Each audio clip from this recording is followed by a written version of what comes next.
Hello everyone, welcome to my vlog on Junior Programmers Bonus Features 1, Share Your Work, where I'm going to show you what I have done and how I've tackled the challenges um, of these challenges.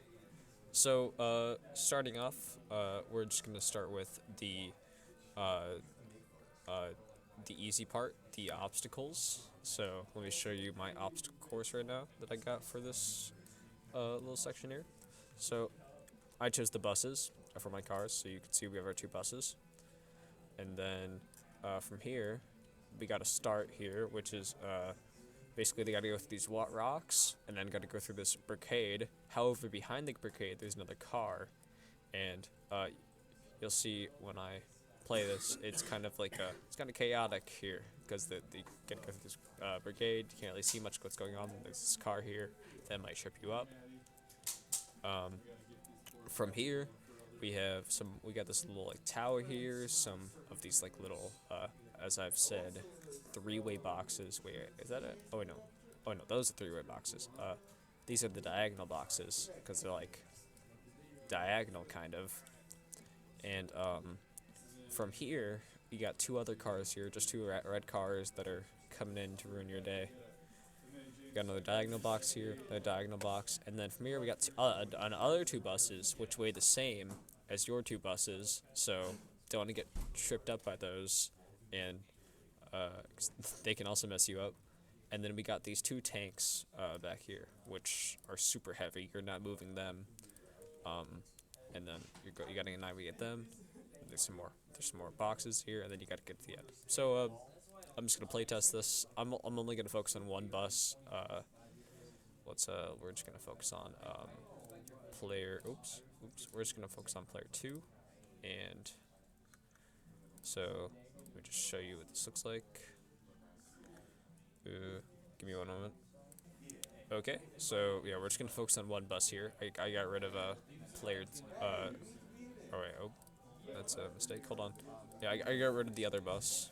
Um, so let's go into here.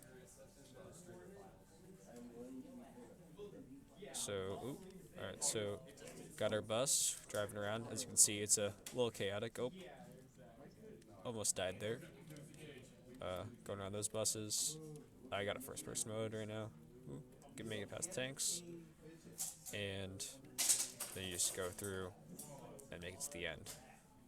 And yeah, with the other player, when you have them, it's even more chaotic. So that's fun. And let me fix the camera again. So the way I did that was, so I would just put 0.5 here. And then from here, oh wait, yeah, wait. So from here, then you just put this to, oh no. Wait, hold on. It depends on this one. So, okay, wait, no. Because what X is doing is it's like putting the cameras on like the side of the screen you want. So if it's 0, I think, then this is player 1 camera. It's going to be on the leftmost side of the screen. So that's player 1. It's on the leftmost side of the screen. For the main camera, which should actually be player 2 camera. Sorry if you hear any background noises, but yeah, it's whatever. Anyways, for the main camera, since I wanted to be on the rightmost side of the screen, I'm gonna put this at 0.5, and then now we're back to normal. So we can just play this as normal. So okay, 2 cameras, good, yeah. Okay. Anyways, so moving on from here, yeah, you can see that's my obstacle course. So it's a little crazy. It's pretty fun. We have, obviously, as you can see, the oncoming vehicles. So right now it starts off with this little van here, green van, weighs 2,000 pounds, and it's only driving 10 miles per hour. The buses drive at, let's see here. Oh, I can't see it because I made it private, but I'm pretty sure they drive at like 15 miles per hour. Anyways, that's the first one, just coming in. And you got these other cars here, coming in. They drive 15 miles per hour. They're only 1,000 pounds. They're light, but There's two of them, and then you got these other buses which kind of mirror you. I think they're slightly slower. They're only 10 um than the player buses. And then you have these tanks here, that are weight 10,000 pounds. They're only draft 5 though, so they're just kind of they're basically just like a very slow moving obstacle. And then from there you just make it to the end. So from here, yeah, wait, let's get into the camera switcher. So what I'm gonna do is okay. Yeah, it's fine. All right, I'm just gonna play this. So for player 1 here, the way they switch cameras is through shift. So I just press shift, and then I stop pressing shift, and then you just see that it's changing the camera on them. For player 2 right here, I press space, and it'll shift the camera here. And then you can move around. It looks like this. Looks like this when you shift out of it and don't move around. And yeah, it's the same for player 2, who is currently lopsided right now.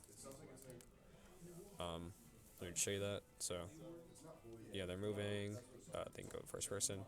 It's the exact same. So yeah. The way I did that is let me show you my scripting. So all right. Wait, actually, wait. Don't you already see that? Oh wait, no, this is a camera switcher. Yeah, okay. Yeah. So, all right. So here's what I did. So, for the follow player for the camera thing, I have something called third person offset, and I have something called first person offset. So, at the start, and then also I have a boolean called is first person. So, I first type in is start. So I put this in void start because I want this to be called the moment the game starts. So I make sure is first person, this boolean, I make sure it's false.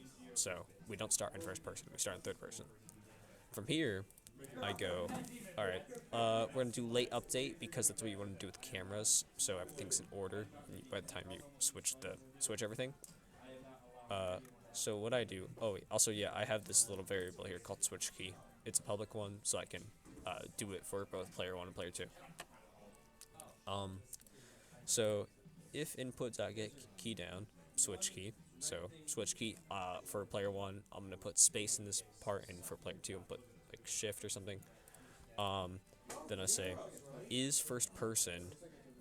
I guess it's like not is first person. That's how I would describe this exclamation point.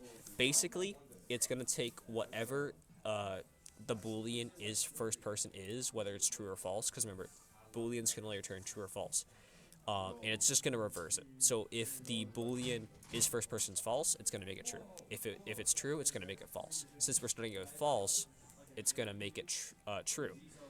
And then from here, we just have an if is first person equals false.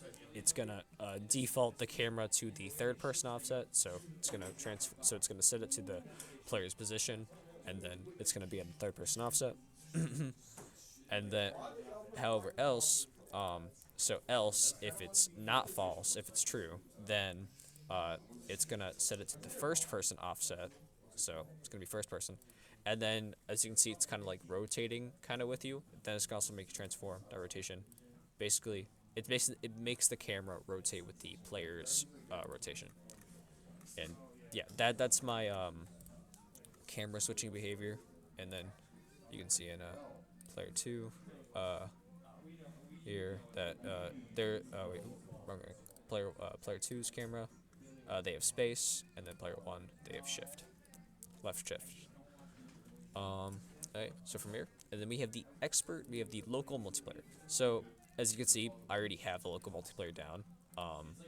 So yeah, we already got the two buses in sync, just around, can both act simultaneously.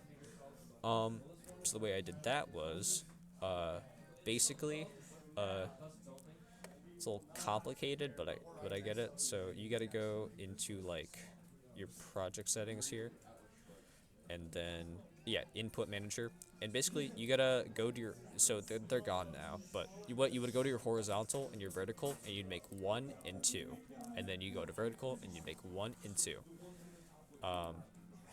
and then what you would do from there is you would put you would put for horizontal 1, you'd make it go A and D, and then vertical 1 would be S and W, and horizontal 2 would be left and right, and then vertical 2 is down and up. So once you have your axes all good and made, from here what you'll do is what you also is like, what you want to do is you want to go to your player controller, and you want to create something called public string input ID. So